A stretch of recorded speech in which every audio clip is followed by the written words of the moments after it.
nesse encontro de hoje, a imagem será a da mãe ruim, porque é uma imagem que nós carregamos, diz Janos Korczak, dentro da obra que estamos estudando com você, dentro da obra que estamos não estudando, mas lendo, não é no sentido do estudo musical, quando a gente vai tirando sons dos instrumentos, nós vamos tirando sons, escolhendo algumas palavras-chave dele e comunicando a você, trazendo a você. Nosso abraço carinhoso, bem-vindo hoje a esse encontro, bem-vinda. Tão importante olharmos para a criança e entender o nosso papel e não ficarmos prisioneiros dentro do modelo que muitas vezes nos faz mal, porque destrói a nossa estima, perdemos-nos da natureza, perdemos-nos daquele lugar plácido em que nosso olhar encontrava o outro olhar. Encontrar o olhar de um filho, de um bebê, de uma criança, seja você mãe, ou esteja você no papel de cuidador, zelador daquela infância, daquele ser que te olha. É uma missão, é algo transcendente, é algo sagrado.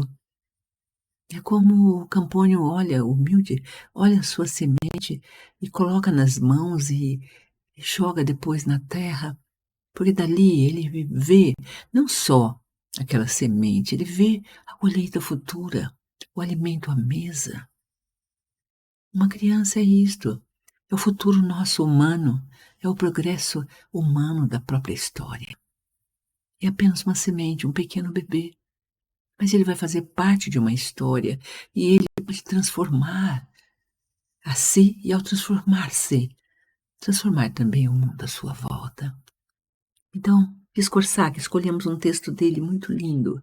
Eu, às vezes, pergunto a mim mesmo, diz ele, onde estão as fronteiras secretas que separam o homem do animal, cujo coração não compreende nenhuma língua humana? Os bebês têm a sua linguagem, aprendemos com Korczak. Mas não é a língua humana. É a língua dos sinais, é a língua dos sentidos, é a linguagem incorpórea, é a linguagem invisível dos sons. E muitas vezes acompanhada de sons, gestos, olhares, principalmente o olhar. Então, Janos Korczak pergunta, em qual primitivo paraíso, em qual remota manhã da criação ficou o caminho singelo, onde os corações deles se entendiam? Embora seu parentesco já tenha caído no esquecimento há tanto tempo, as pegadas de seus passos lado a lado ainda não se apagaram. De repente, porém, como em música sem palavras, a lembrança adormecida desperta, e o animal contempla a face do homem com terna confiança. E o homem penetra os olhos do animal com afeto pensativo. Vamos tentar trazer para dentro de nós esta palavra, o afeto pensativo. Parecem dois amigos mascarados que se encontram e ambos se reconhecem vagamente, penetrando o disfarce. E às vezes pergunto a mim mesmo, relendo, onde estão as fronteiras secretas que separam o homem do animal, cujo coração não compreende nenhuma língua humana? Quando, mãe querida, você está diante de seu filho, de seu bebê, não há língua humana. Nós estamos de algo como um bichinho, um animal, como a natureza mais pura, mais esplêndida. Estamos com Deus nas nossas mãos e próximo dos nossos corações. Então, Janos trata nesse tema, assim, 35, item 35 da sua obra, Como Amar uma Criança, ele trata da mãe ruim, da imagem da mãe ruim.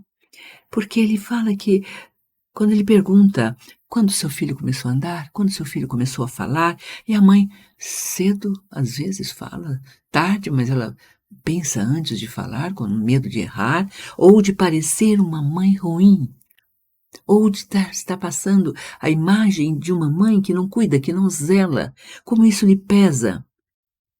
E ele diz, Korczak, se falo sobre isto, é porque esta maneira infantil de querer esconder a ignorância é extremamente comum. A maioria das pessoas dificilmente admite a impossibilidade para paciência de desenhar a curva exata do desenvolvimento infantil. Como saber exatamente quando a palavra mamãe realmente se relaciona com o espírito ou com a imagem da mãe? Quando que isso vai acontecer? Quando saímos da neblina ou da consciência para a consciência?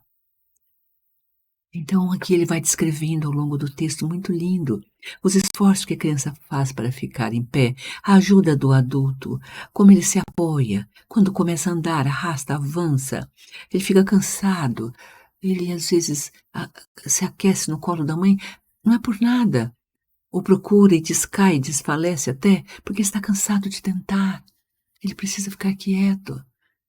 Então, ele reclama, ele busca o conforto maternal, para as tentativas e erros, e ele ainda não consegue andar.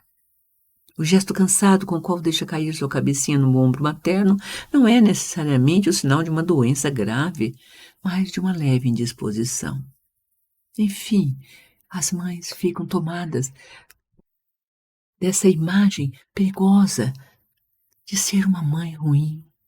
Uma mãe é só uma mãe, tão simplesmente mãe, como o olhar descrito aqui em Janos Corsac.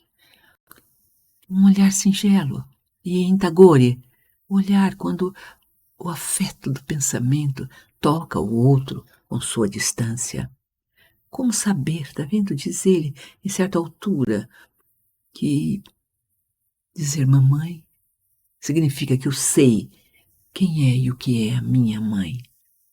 Quando é, em verdade, diga-nos, que nós aprendemos ou sabemos que nossa mãe existe.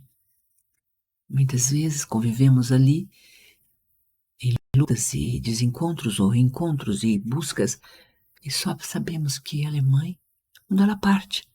Quantos de nós não vivemos essa experiência? Sinceramente, sem estar prisioneiro da ideologia do certo, do correto. Então, não existe mãe errada, porque não existe mãe certa, existe mãe. E as possibilidades internas, íntimas e eternas de cada ser estão dentro de um circuito inalcançável para nós. Simples assim. Beijos no seu coração. Até o próximo encontro.